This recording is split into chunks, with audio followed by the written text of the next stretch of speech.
In Galactic Civilizations 4, the input that your planet has is the most important factor that you want to look at when you're deciding what to build.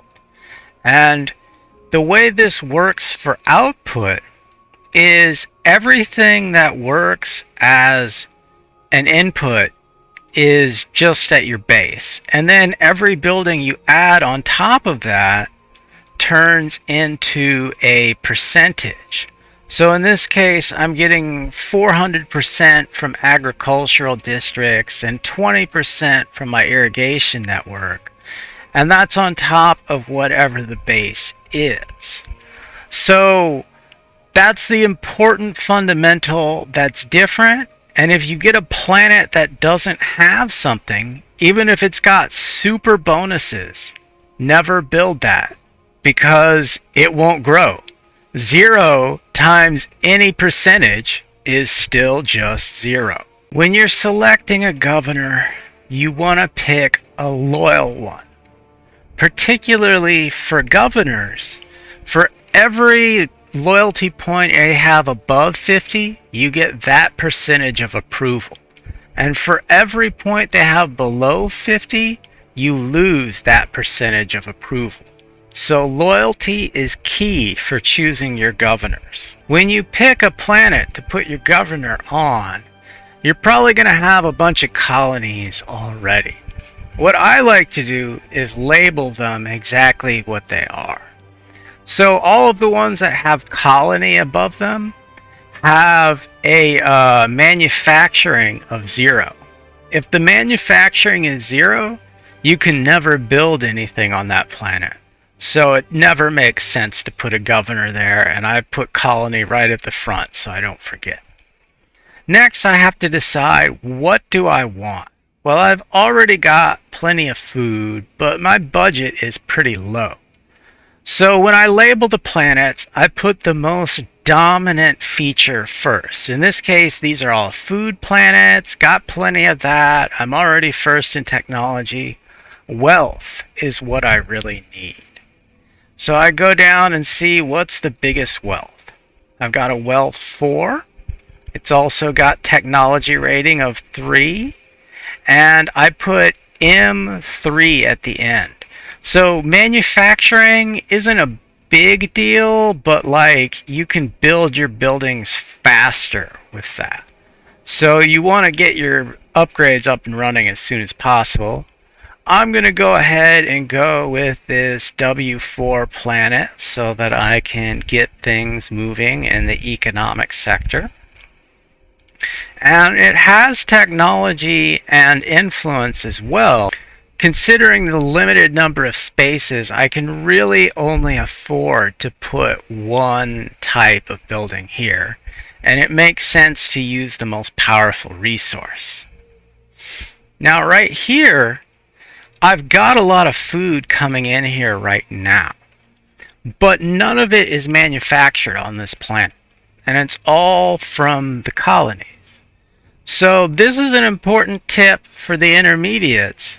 If you have a bunch right now, but you eventually put a governor on everything, it'll run down to 0 and your farms will be completely worthless. I'm already good on food. I really need money bad. So what I'm going to do is I'm going to put my core world right here. And then I'm going to put my black market right here. And I'm going to put this next smuggler's port right here. And then I'm going to fill it out with financial, and go ahead and upgrade this. Then I'll leave one tile in case I decide I need something later. The approval's already pretty good, thanks to my governor being loyal. Now, for some planets, it is good to be multifaceted. In this case, this is F6. So it's my largest farming input, and it's got quite a bit of farming buildings planned on it. But in addition to that, it's also got a W3. You don't want to let it totally go to waste. So in this case, I've plotted out a plot of 6 with an irrigation center in it. So basically, this irrigation center is going to max out the food output from this planet. And then on the other side, I went ahead and made a small economic district so I don't totally waste the econ points. And then you just kind of let them fill out as they go and assess your society's needs. Now in this case, this planet has 0 technology, so I'm never going to build a tech building here. And a word to the wise about your people: unless you have a good reason, sometimes it's better to leave them as workers. So if I ever get short on food on a planet, a level 6 food, if I transform every worker I have into a farmer, that's a lot of food. But if you're already going good, then leaving them as workers is good because you'll build your buildings faster. And if you look at the output, buildings always do more than farmers. So with just 2 agricultural districts, I'm getting 65%. And my farmer, I'll get about 10% for every one of them. But you should really only use that if you've already finished building everything, then you don't need as much manufacturing. Or if you're running out of food, then even if things aren't built, you just have to slow down so you can capitalize right now.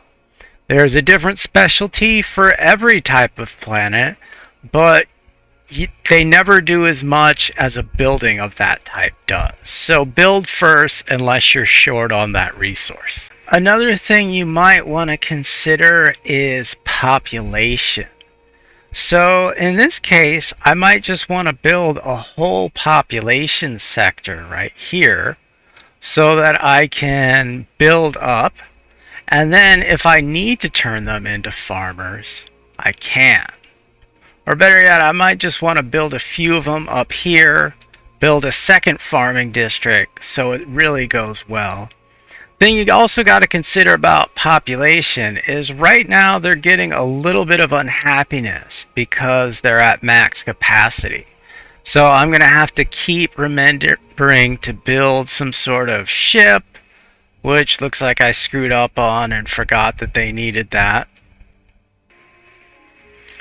There is some sort of advantage you can get later on in the game where you don't get disapproval per population. But right now, if you have more than 6 people on a planet and you haven't upgraded, you'll slowly get this planet's too crowded problem. Even if you've made the planet with like 20 housing, you can still get the planet is overcrowded until you upgrade your technology to not feel disapproval from high population. You can get no approval penalty for overcrowding from selecting cooperative, which is under the calm menu. So you have to build up quite a bit of calm to use this. But if that's your strategy, there's a lot of advantages to putting a large pop on a planet.